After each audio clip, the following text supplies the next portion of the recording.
It is the first thing that the witnesses managed to record after hearing a loud crash, the helicopter cabin upside down, hitting the Hudson River at 2:45 in the afternoon. The propellers were falling seconds later. They were still spinning when they were falling, screaming that it was like this couldn't have happened. The rescue teams tried the impossible, but the cabin was destroyed. 4 of the 6 crew members died on the spot. 2 of the victims were taken to the hospital. According to the Telegraph newspaper, the director of the company assures that the 21-year-old pilot warned that he had to refuel. They were 15 minutes into a flight that would last a maximum of half an hour. The mayor of New York confirmed to Spanish television that the couple and the 3 deceased children were Spanish. A federal investigation has been opened. He added, "It will be necessary to clarify how it is possible that a Bell 206 helicopter broke up in the air. There are experts who say that the propellers could have mowed down the tail. Maybe a pilot's fault, but also the maintenance will have to be checked." New York Helicopters has had 3 accidents in the last 12 years and has also had financial problems. Donald Trump lamented the accident in Equus and promised to give more data soon. President Pedro Sánchez has also conveyed condolences to the family. The couple was on Easter vacation in New York with their 3 children, aged 4, 5, and 11, who were attending a school in the Sarriá neighborhood of Barcelona. The 2 adults worked for Siemens and Siemens Energy, the German multinational, and has issued a statement lamenting the tragic accident. And here, talking to some of their colleagues, they told us that they are dismayed, and at 1 o'clock they have made a minute of silence. In addition, Xi Jinping had family ties with the Barcelona Football Club. His grandfather and great-grandfather had been presidents of the club, and we know that his brother, who also presented candidacy to preside over Barca, is traveling to New York today. The Generalitat and the government of Spain are already working together with the American authorities for the repatriation of the bodies. Surrounded by a cloud of cameras, Salome Pradas has quietly entered the courthouse. Be careful. In the courtroom, he has admitted that he had no experience in emergency management.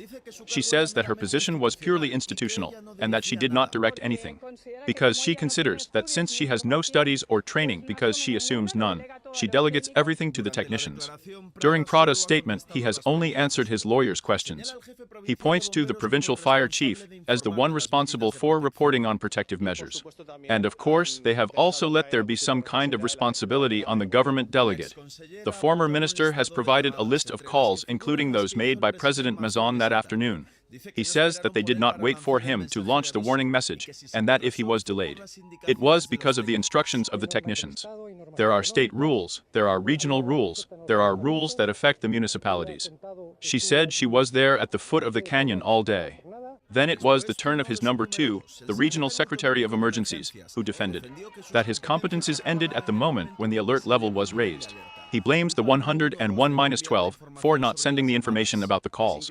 It is incredible that Mr. Almiro Argueso has said that the 112 did not leak the messages to the CCOPY, when Mr. Almiro Argueso, by his position and by his responsibility, was responsible for the 112.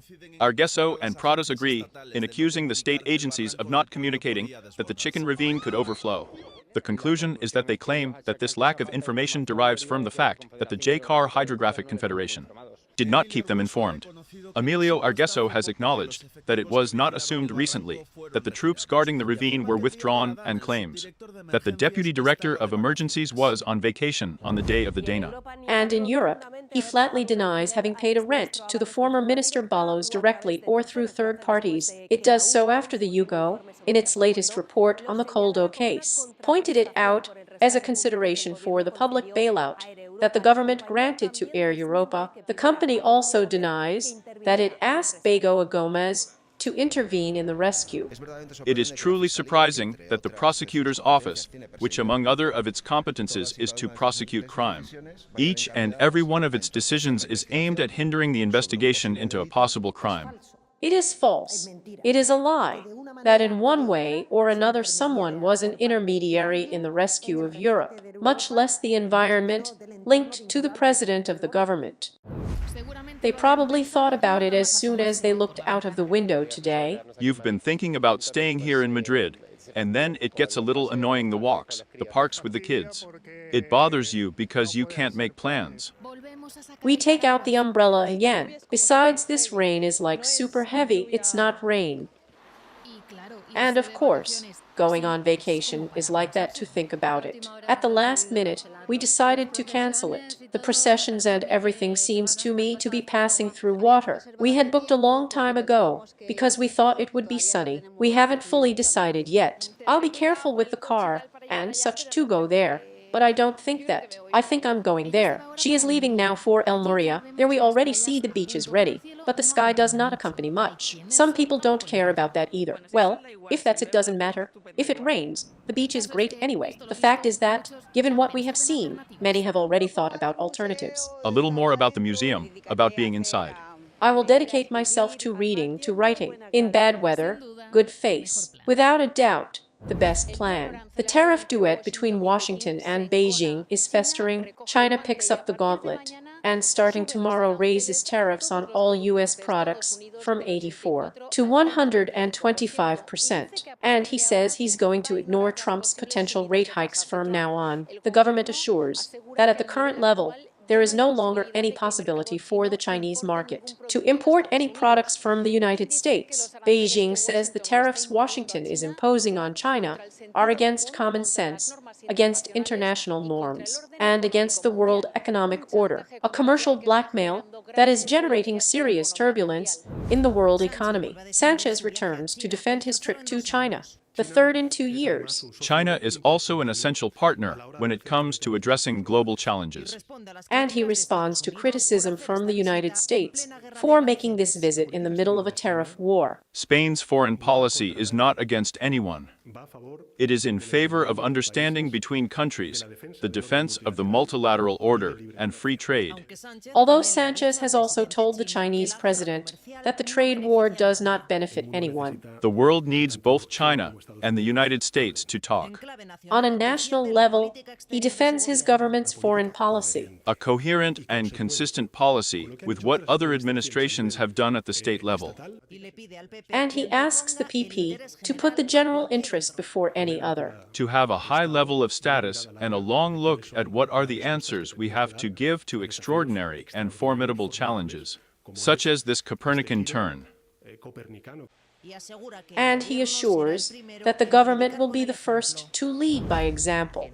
In an uncertain second round, where polls predict a technical tie between the current president Daniel Noboa and the Carista candidate Luisa González, the campaign has turned into a real dirty war.